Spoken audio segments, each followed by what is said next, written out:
What does it mean to completely embrace and live multi layered identities that are often misunderstood, stereotyped, and for so long have been marginalized? This Pride Month, on मैं भी Muslim, I, Mariam, will be speaking to Dr. Aqsa Sheikh, a proud transgender Muslim woman who is also the first trans woman to head a COVID vaccination center in India. Dr. Aqsa Sheikh is a medical doctor and an associate professor of community medicine at the Hamdard Institute of Medical Sciences and Research, New Delhi. Born and brought up in Mumbai, Dr. Aqsa completed her education from Seth GS Medical College. Before joining Jamia Hamdard, she worked with Hindustan Latex Family Planning Promotion Trust, a national not for profit health services organization working across the entire spectrum of reproductive, maternal, newborn, child and adolescent healthcare, and HIV prevention. Dr. Aksa works on LGBTQI+ rights, rights of persons with disability, and mental health, and has authored many medical books and blogs with Times of India, Women's Web, and Youth Ki Awaaz, among others. Dr. Aksa is also founder director of Mizan Commercial Enterprises and Human Solidarity Foundation. She's been living in Delhi for the last 10 years and calls it home.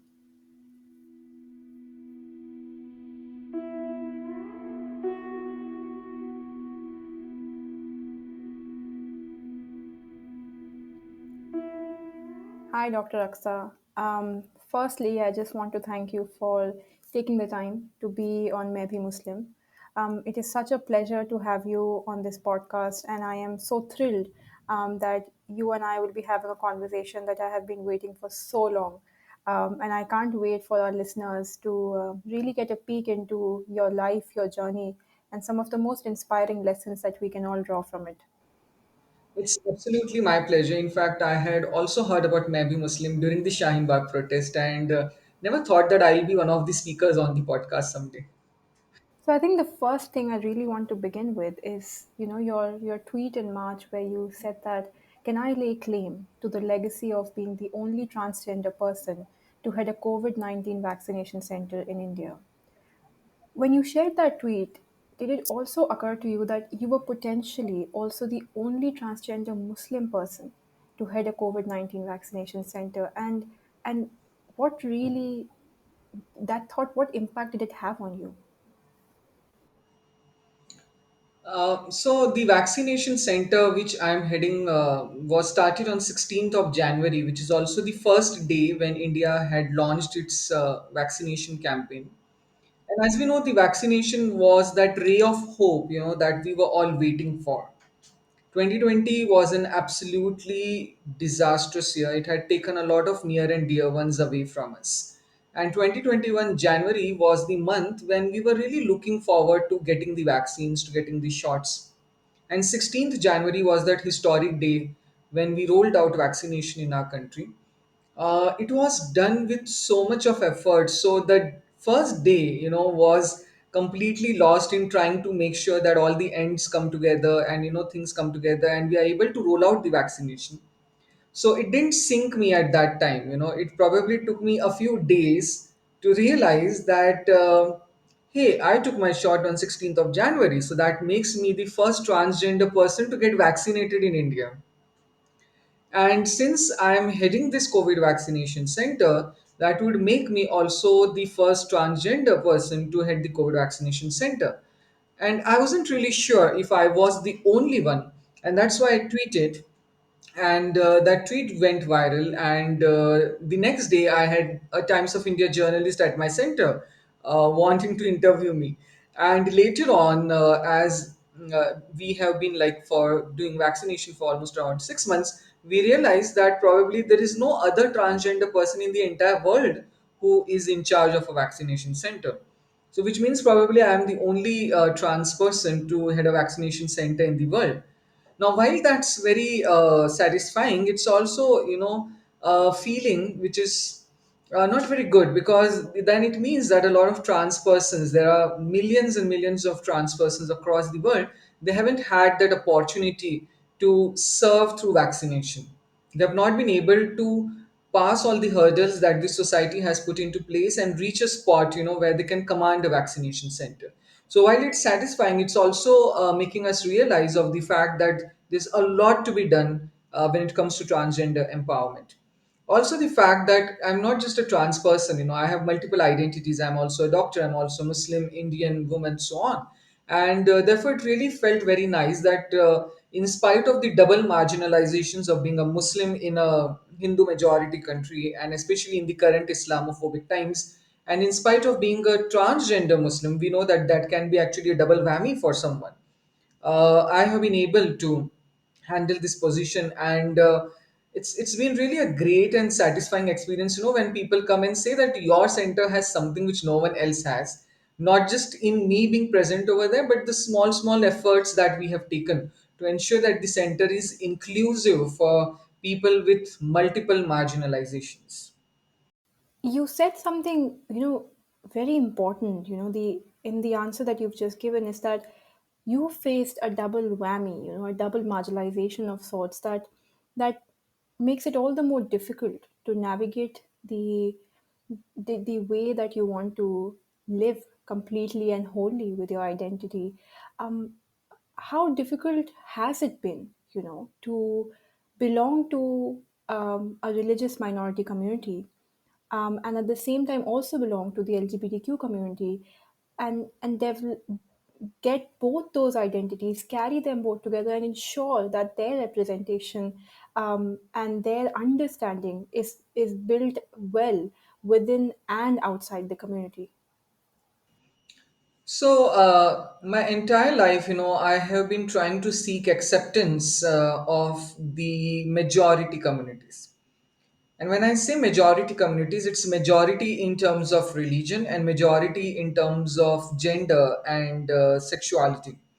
So, there is a cis het world all around us, all around the trans persons, and we are constantly trying to find our place into that system. And similarly, we are in a country where now it's considered that probably Hindutva or Hindu religion is the religion of the state. And, being a Muslim can be really such a scary thought. I mean, I'm thinking twice before saying this on a public podcast, and that itself is an indication of how much of fear is there amongst the minorities to say that they are a minority and they are not really, confident of saying that publicly. So there's always constantly, trying to say to the majority that we also have the same rights as you in this society, whether it comes to the cishet world or whether it comes to the religious majority. So yes, it's been difficult, and on top of that, getting acceptance within the minority is also important. So we have the queer community, which consists of lesbians, gay, bisexual, trans, intersex, and queer persons. Now within them, the transgender persons do not have a very significant role. Most of the power when it comes to the queer community is acquired by the cisgender gay men. So when you look at within the queer community also, the power, most of the power is with the gay men and not with the lesbian women. It's not with the transgender women. It's not with the persons belonging to the hijra or the kinnar community for that matter. Similarly, when I seek acceptance within the Muslim community as a transgender woman, that's another struggle altogether. So we know that the Muslim community is not really embracing when it comes to the queer communities, and while there, I may say that the trans persons may have slightly more acceptance as compared to the gay men or lesbian women. It's still nonetheless not very much as we would want it to be. So, as a trans person, there's always a constant struggle at trying to tell the Muslim society that, hey, I'm not a sinner and you are not here to judge me, right? And and then to try and acquire a leadership role within the Muslim community, a leadership role within the queer community, and taking both of these identities together has been a Herculean task. But Alhamdulillah, I'm very satisfied that I have been trying to, gain acceptance in both the communities.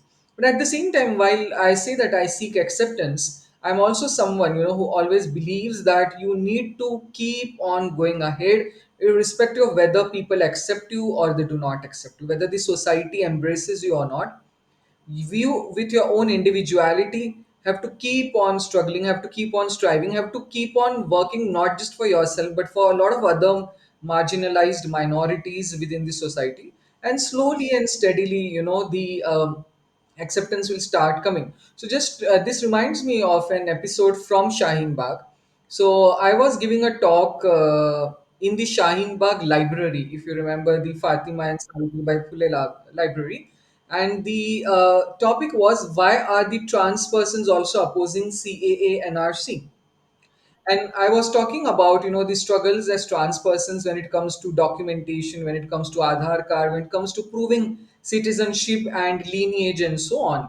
And I could see a lot of, skull capped and bearded Muslim men trying to identify with my struggle as a trans person, in proving that having changed my name and having changed my gender and having left my natal family, how difficult it is for me to prove that I'm also an Indian citizen, how difficult it is for me to get those documents, and how easily I can be, put into a detention center. So I felt that, when you try to empathize with the struggles of the others, somewhere down the line, at least some of them will also offer you support and solidarity in return. So my game plan has been to not just voice the concerns of the trans community, but also show solidarity with the struggles of the other marginalized communities, whether they are persons with disabilities, whether they are persons with mental illnesses, or whether they are just Muslims in India.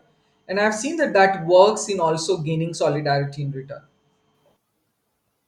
Thank you for saying that, Dr. Aksa. I feel, having lived through some of these challenges, I can see how much courage, how much clarity you have drawn, and how you are helping so many others draw that sense of clarity when they are navigating through the identities that they live with. Um, on Maybe Muslim, a lot of times the conversations I'm having always have a sense of aim to help a lot of other listeners draw strength from and continue to lead their life with their identities. Like you said, you are not just a Muslim, you are also an Indian Muslim woman, you're also a trans Muslim person.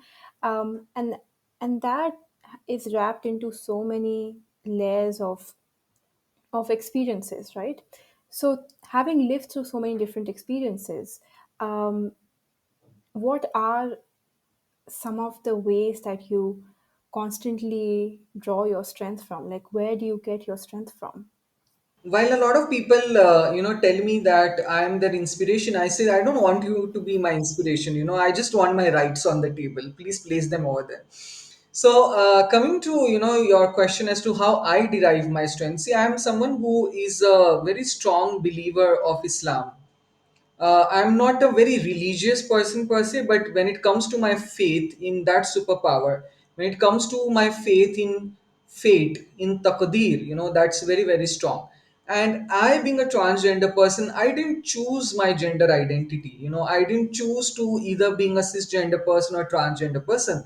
That was my taqdeer. That was my fate. It was pre-decided for me. The cards were dealt to me, and now it's up to me, how I play those cards. It's up to me that when I'm on this blue planet for a test, how I give my test, right?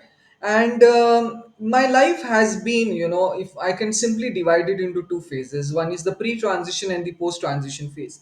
Now that phase of transition, which I always call as hijrat, which I did from Zakir to Aqsa, which I did from Mumbai to Delhi when I shifted my base.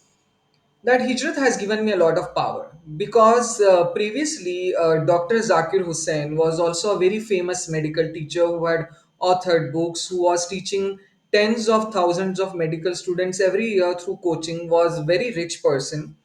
And then that person decided to leave everything. That person decided to forsake all these luxuries and comforts and privileges and become Aksa, who was a completely newborn. No one knew who Aksa was. And since I have done that, since I have forsaken everything that I had achieved in 34 years of my life and restarted my life completely, right from the step one. I believe that I can do that again if there is a need for doing that. So I always believe that, if we keep on getting attached to our privileges, then we are always living in our comfort zones and not coming out of our comfort zones. It's very important to come out of comfort zone. As someone who is a Muslim who believes that this place is a place of test, and where we are going to leave everything, whether it's money, whether it's our family relationships, none of them are going to come with us in our grave, then I don't understand why are we so attached to them. And but I say, especially about family members, people, a lot of women, Indian Muslim women, a lot of persons take their decisions according to what their family wishes. They take their decisions according to the norms of the society, even if those norms are going against their own principles. And this is something I always talk about, sacrificing your family if there comes a need for doing that. And we have a brilliant example in the life of our own prophet, how when his family did not support him in his endeavor of spreading Islam, whether it was his uncle or whether it was any other relative, he left them and he went to another city altogether and got support of the other friends of Islam. So similarly, I always tell the trans persons that do not sacrifice your life for your family. If needed, sacrifice your family for your life because you come first. And I say this especially for a lot of trans persons who are suffering from severe depression, who sometimes even attempt suicides, because they can't go against their family. Trust me, a dead child is not going to give any comfort or satisfaction to a family, right? You need to live on, you need to survive for yourself. I was also someone who at one point of time contemplated suicide, just because I couldn't live the way I wanted to live, and I couldn't live that way because my family didn't allow me to do that. But today I'm here in front of the world. I'm living my life on my terms, and my family is supporting to some extent. And those who are not supporting, well, I pray for them that they may be blessed with a lot of wisdom and peace. Um, Thank you for sharing all of your parts of your experiences that I think will illuminate so many conversations for people who listen to this conversation and take it forward and have it within their families, within their circles. Um, it's definitely one of the most challenging aspects to remember that people who don't understand you well, the most you can do is pray for them, and sometimes those challenges can emerge from within the family, from the ones that we call as our first family. Um and and I'm just in this moment, I'm just drawn to your clarity, and drawn to your understanding that you have developed, um, to really live your own life with so much peace, you know. And what you said about what you said about the fact that everyone is going to die one day, कोई कहीं अपने साथ कुछ ये सब लेके नहीं जाएगा, actually took me back to the time when the CA protests actually started, in 2019. Um, that was one of the first times where I so blatantly saw this sense of vengeance from our government against a religious minority just because they wanted to, you know.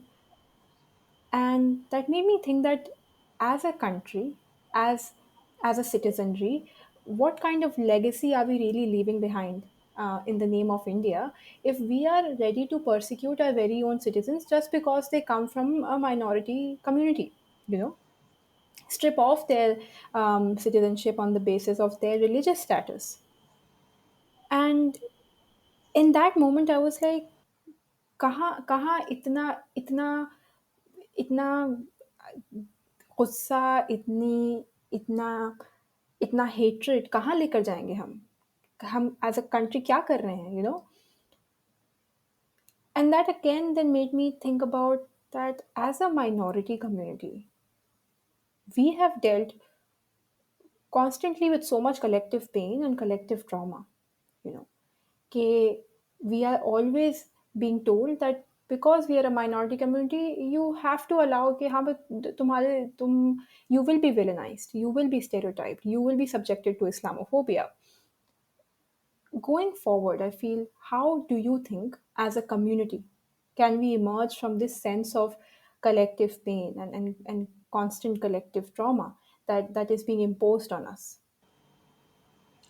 I think again the answer for this I derive from my faith in Islam and being a Muslim and being a part of the large ummah, uh, irrespective of these borders and irrespective of these sects within the faith.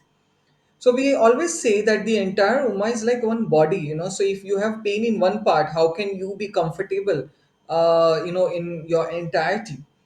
And in fact, the social work that I'm involved in through Human Solidarity Foundation also had its beginning in that. I remember it was February of 2020 when the riots had started in northeast of Delhi on 24th of February. And within a few days, nearly 52 people had died, and hundreds were wounded, and thousands of families were displaced, their homes burnt, their properties destroyed. Now, what did most of the Muslims do at that point of time? They watched news channels, they saw these messages coming in their WhatsApp inboxes, they forwarded them, they talked about it, and then they kept quiet, thinking it's about those people in the northeast of Delhi. My home is safe, my family is here with me, I don't need to really worry about it, right?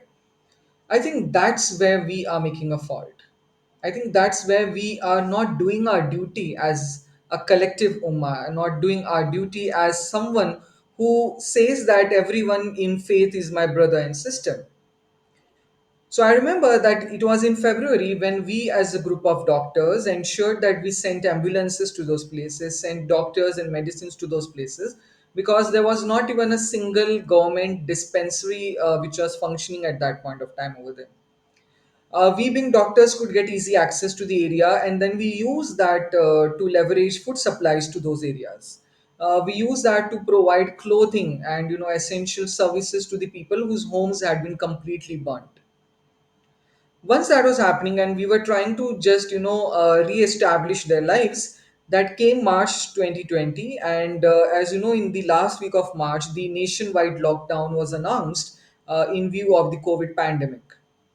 And there was those scenes that I think none of us can forget, where thousands of migrants were walking with their entire lives, with their families, with their belongings along the national highway, and trying to reach somehow their state of Uttar Pradesh or their state of Bihar, which was thousands of kilometers away. And that was such a desperate situation, and a lot of us in India were banging thalis, were enjoying the flower petals being showered from the helicopters on the doctors, or were lighting 9 diyas at 9 p.m. and doing those kind of things. So again, during that time, we as a group decided that why can't we give them 1 month of food ration? Why can't we pay their monthly rent so that they can stay at least for a month or so till the lockdown is lifted, or till at least the interstate transport resumes? Okay, so that was how, with every calamity, we actually came more together and we started serving the community. And this community which we were serving was not only the Muslim community, he was serving everyone who was in the suffering. And again, now in 2021, we have seen the second wave erupt. And trust me, most of the work when it comes to oxygen supply, most of the work when it comes to food supply has been done by minorities in this community, whether it is the Sikh minority or whether it is the Muslim minority. And I think it's very important for the minorities to claim credit for it, to not shy away from saying that yes, we provided oxygen to you, we conducted the funeral of your relatives when none of you were even ready to touch their bodies. This is what the minority has done for this country, because we have seen that when you don't do that, then how easily people forget the role of the minorities. We have seen how Indians have forgotten the role of the minorities in the struggle of the freedom fight for this country. We have how easily we have forgotten the role of all the Maulanas from Devband, and how they were actually standing in front of those cannons of the British, and not the people from the RSS for that matter, who are writing letters of apologies to the British. So it's very, very important that even today, when we are within the COVID pandemic, that we should come forth as a community, because that's what we believe our religion tells us to do. That when the humanity is in pain, you are supposed to come forward. That is your jihad to do, right? And do it, and I would say lay claim to it, because if you don't lay claim to it now, it's the next generation who will be asked, what were you doing? You did nothing for the country. Show me your document. Thank you for putting your answer in a context which is taking me to our next question.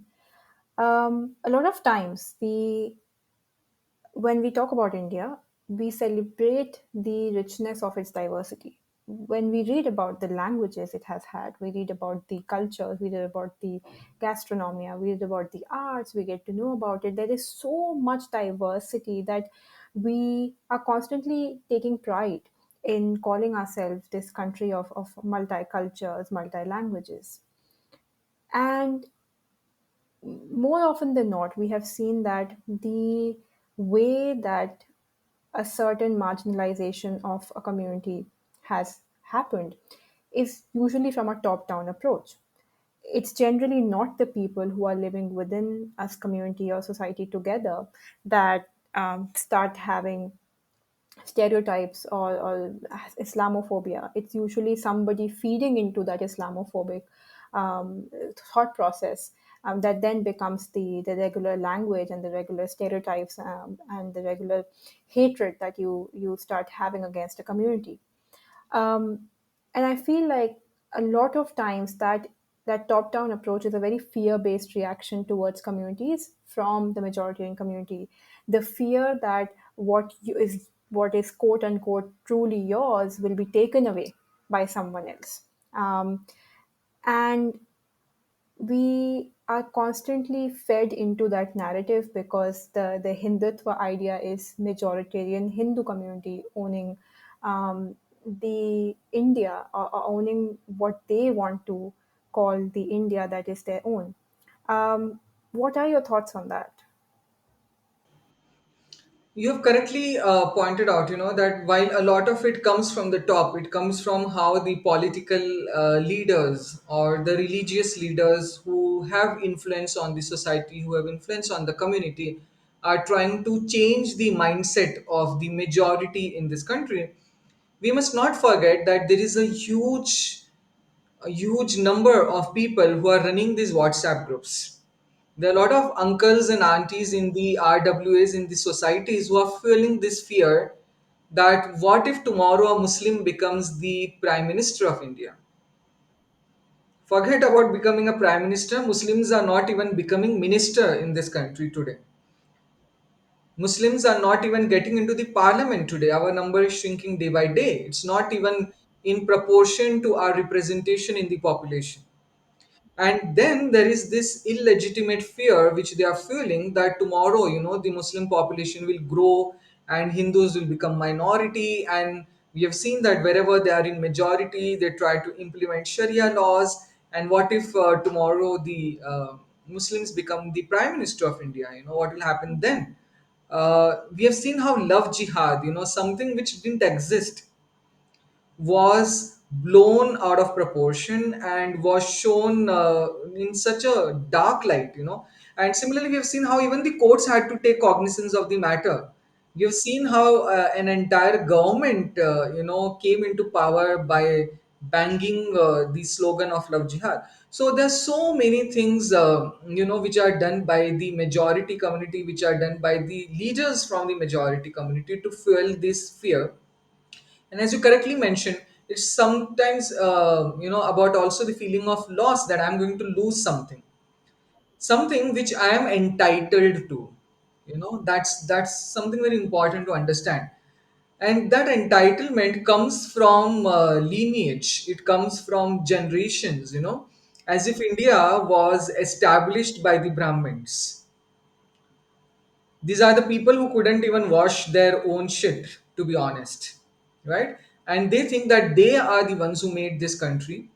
And the Mughals have only built, fancy palaces like Taj Mahal, introduced biryani and ghazal, and did time pass and died, right? So I mean, that's why it's very important, that there have been a lot of attempts made to erase the history, to rewrite the history in the saffron color, and we must ensure that the history is preserved, that it is spoken out, that it is still a part of our school curricula, that it is told to our students, that the roads are not renamed. These things may appear very trivial, they may appear very small, but the next generation will have to pay a price of it. So, as you correctly mentioned, there is this fear, of losing out on things that they feel they're entitled to. They don't want competition. They want 15 lakh rupees in their account because they owe it, because they think that it's theirs. I completely agree with you. The way the history and the way the idea of India is now being understood and reclaimed is very problematic. We are renaming roads and streets and institutions, all because we just want to present a kind of history and preserve a kind of history that works for the majority community. Uh, I have, and it is a very important part that I want our conversation to go towards, because when we talk about rewriting history, we have to look at what is being forcefully deleted. At the same time, we also have to look at what we never studied. I look at the way I studied history when I was growing up, and we had a very glorified understanding of India's history. We read about freedom movements, but only from an upper class perspective, an upper class Brahmin perspective. We did not read about how freedom movements were running alongside the different chapters across India. We should have read Dr. Ambedkar so much more, and we barely read him. And that makes me think about, we have the opportunity of reimagining a better India. We have the opportunity of rewriting the story for a better India. So, when it really comes to that, what do you think can make India really shape India as a more secular, as a less hateful kind of country? And what do we need to do to really reimagine a better future? In fact, this thought was coming to my mind that what we are doing through Maybe Muslim and other initiatives like this is actually writing the history of tomorrow. So the history which will be coming tomorrow, we are trying to write that today through attempts like this. This will become tomorrow the part of our history books, and we'll probably go to the grave with that satisfaction that we did something that was worth coming in the books of tomorrow. Now, while we must not forget our past, while we must not, allow them to erase our history, we should also not simply rest on our past laurels. I think that's what the last generation of Mughals did in India. They were relaxed, they were satisfied. They thought they've been here for hundreds of years, and they'll be here for 100 more years. And that complacency, actually took their throne. So, and I think a lot of Muslims today in India are also suffering from that complacency. We are happy that we have biryani. We are happy that we are able to slaughter the goats on the day of Eid. We are happy that we are able to wear burqa in this country, and that probably is what all we need to live our lives. You'll not realize that how slowly and steadily our lives are being changed by the small changes, whether it's the triple talaq criminalization which has happened in this country, whether it's control on the waqf boards, whether it's the reformation of the madrasa system that we have been seeing happening under the saffron governments, or whether the simple fact that the minority ministers in a lot of BJP governments are actually from the majority community today, because they don't even have a single Muslim MLA, for example, in the state of Uttar Pradesh from the party. So it's very, very important that today, as a community, we understand our responsibility of taking up the leadership roles. Whether it is leadership in politics, whether it is leadership in education, whether it is leadership in social entrepreneurship, we, and especially when I say we, I say Muslim women need to take up that leadership role. I frankly do not have much expectation from Muslim men of today, to be very honest, but I have great expectations from young Muslim women to take up these leadership roles and then to create history for tomorrow. And that is why I have been making attempts at trying to also bring together Muslim women. I have been making attempts at bringing together Muslim queer persons. I have been making attempt to bring together Muslim doctors. And I think we should not be ashamed of our identity. Why should we be ashamed of creating a WhatsApp group of Muslim women exclusively? Why should we ashamed of calling ourselves Muslim doctors when Dalit doctors can happily call themselves Dalit doctors? So, as minorities, it is our right in this country to express our Muslimhood, to express our Muslimness in front of the world, and to feel proud about it. If we don't feel proud about it, how are our kids, how is the next generation, going to feel proud about us? So, it's very, very important that we show solidarity within the community, that we bring everyone together and take up leadership roles in this time. You are absolutely right, and I couldn't agree more with you that in order to really talk about the right kind of impact for the generations in the future and to really reimagine a better future, Muslim women need to take leadership roles. Muslim women need to stand up and with full confidence and with full conviction own their story and own their experiences.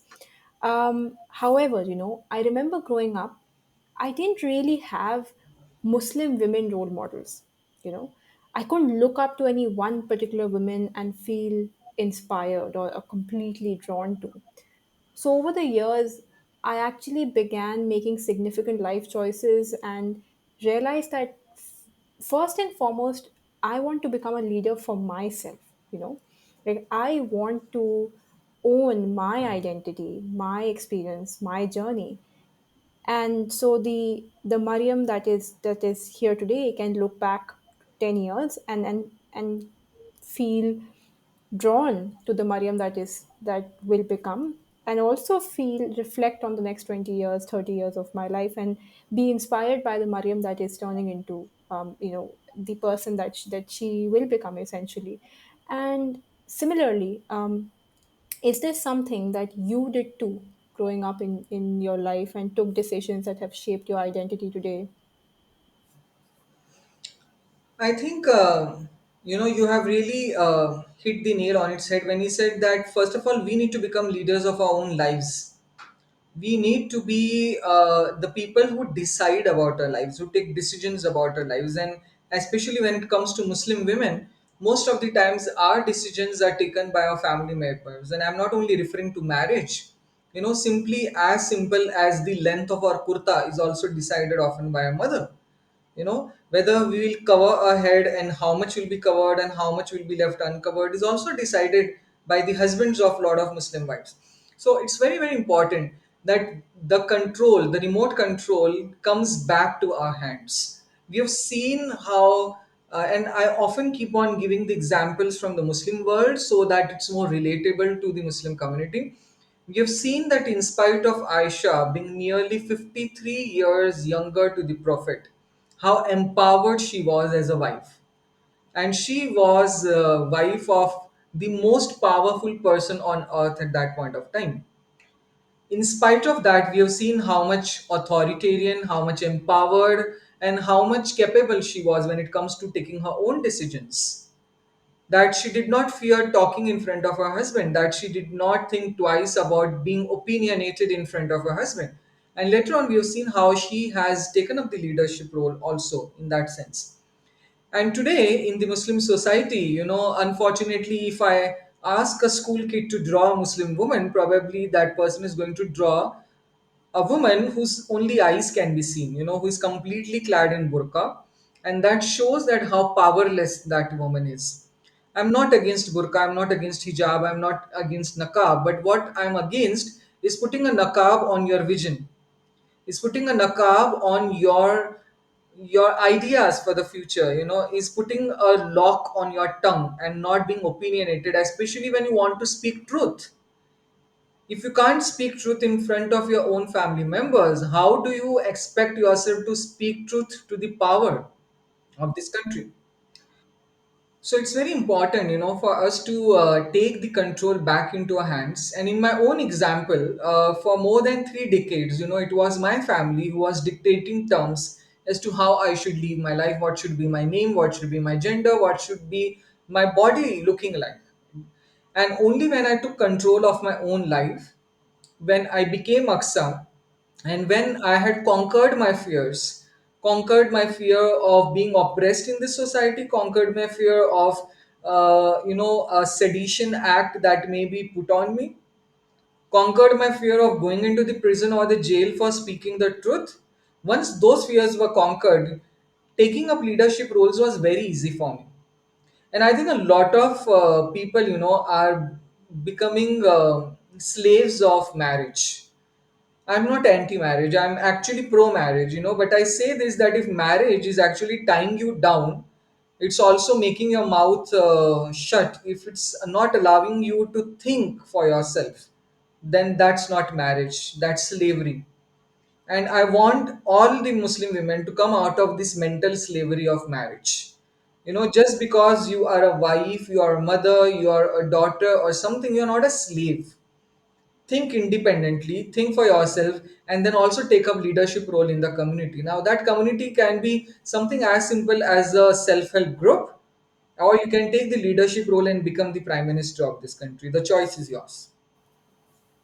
You spoke about hijab and women, and therefore my next question would be more around the idea of stereotypes that over the discourse in at least in the last 30 years, the media and the cinema has played a huge role. The popular media, I would say, the popular media and the popular cinema has played a huge role in stereotyping Muslims. The child, like you said, drawing a Muslim woman with a burqa is a stereotype that we have allowed to inhabit our collective psyche.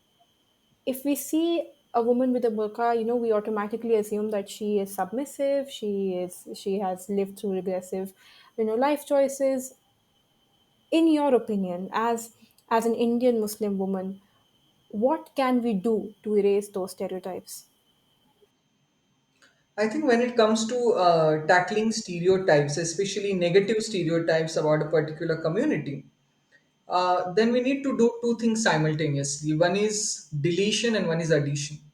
We need to delete the old stereotypes and we need to create new positive stereotypes that we want to be seen.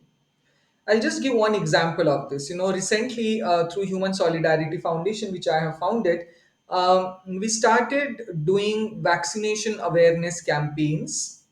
There is a vaccination awareness campaign which is being run by the government of India, but that's predominantly in English or Hindi. It always shows an Indian man and an Indian woman as someone who is from North India, who is probably Hindu and an upper caste.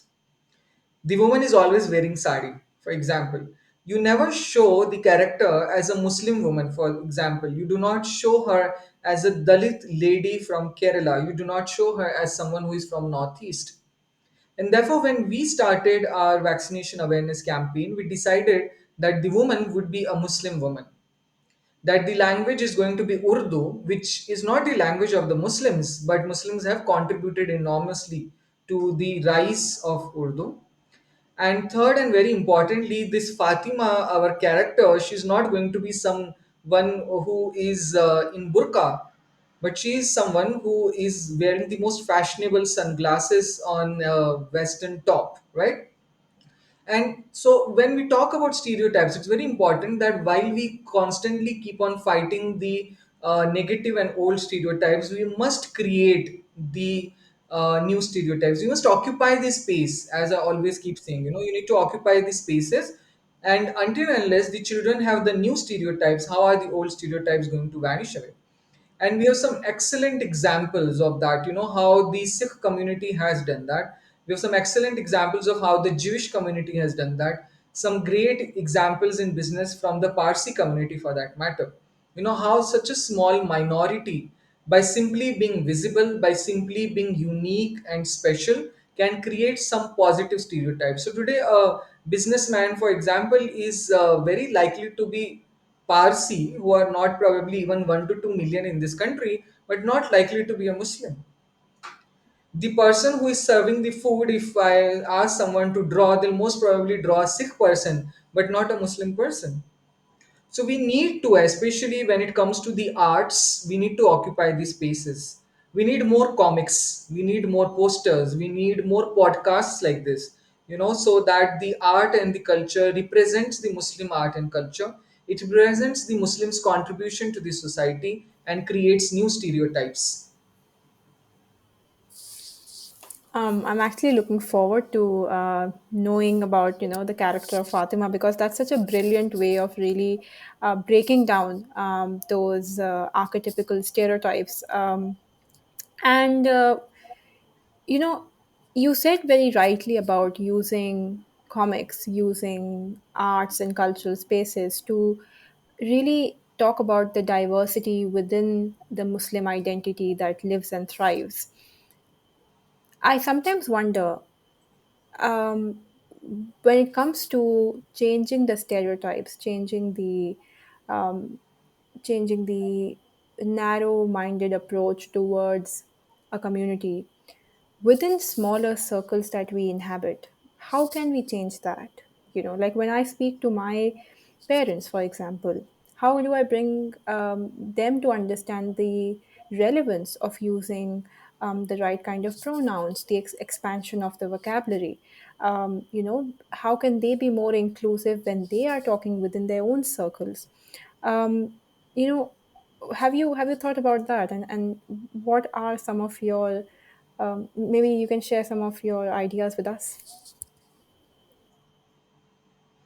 So, first of all, continuing with the previous conversation, and which is also linked with the question that you asked over there, it's, when you want to change the mindset of a society and when you want to erase the old stereotypes and create new visions for a particular community, then it's very, very important that you showcase the achievements of that community. You give them a platform to showcase that.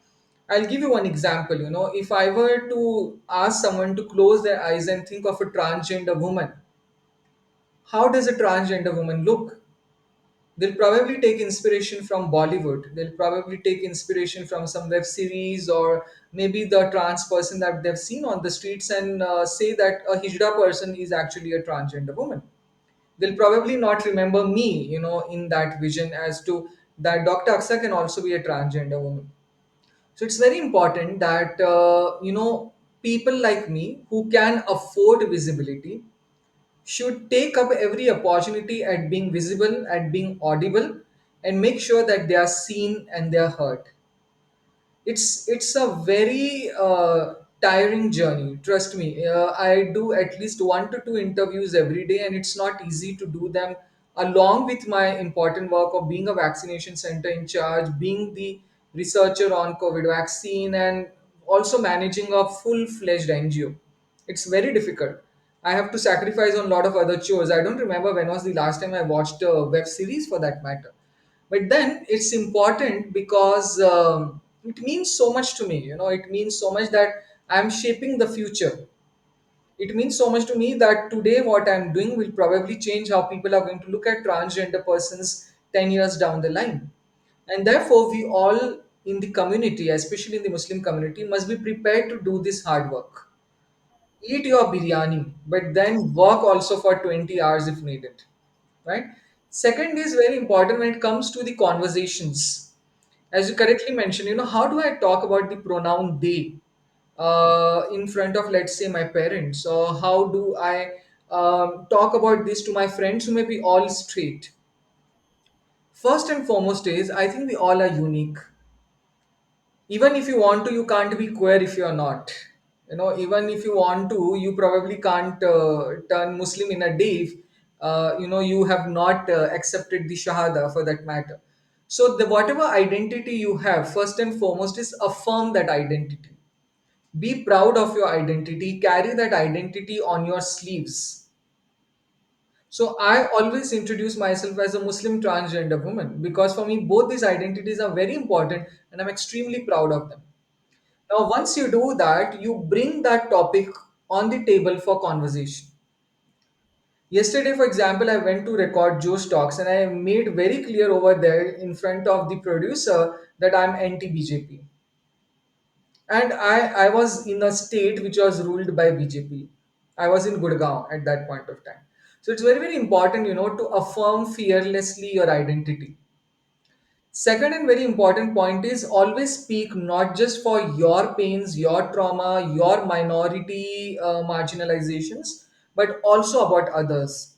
Show solidarity with the other minorities. This has been my mantra always.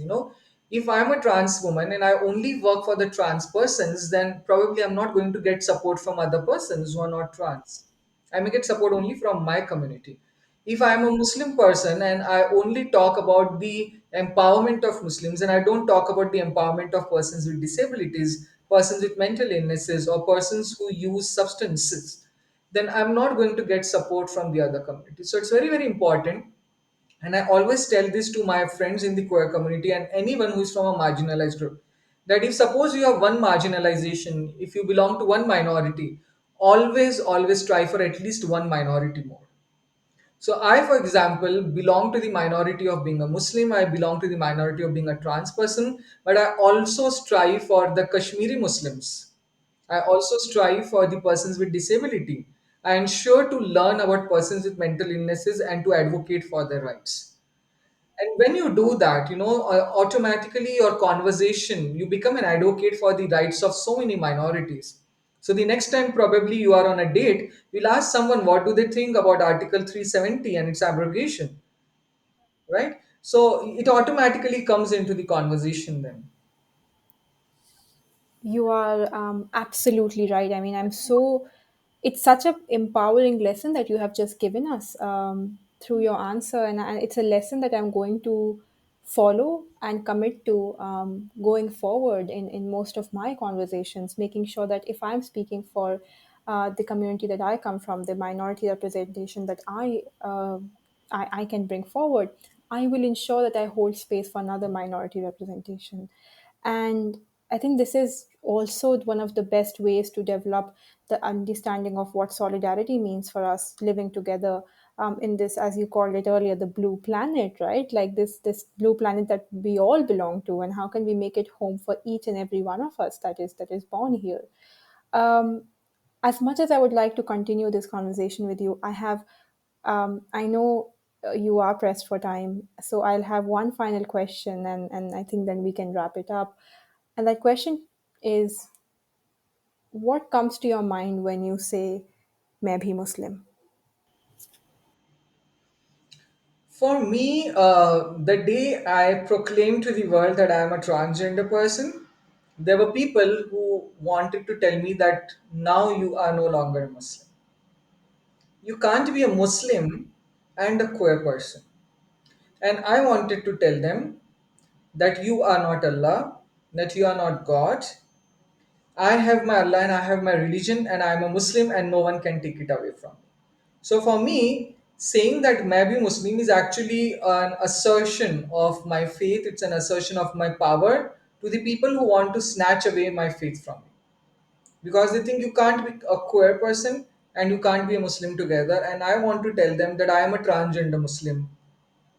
Do whatever you can. On that powerful affirmation of your faith and your identity, I would now like to conclude this conversation and thank you so much, Dr. Aksa, for your time. I am immensely inspired by our conversation today, and I am pretty sure that each and every one of us who is listening to this will be inspired too. I wish you all the best. I can't wait to read more about your work, read more about your activism, play my part in supporting it, and really learn more and more from you as we go ahead in this life. So, thank you so much and take care. Thanks, Mariam. It has been an absolute pleasure to talk to someone who thinks like me.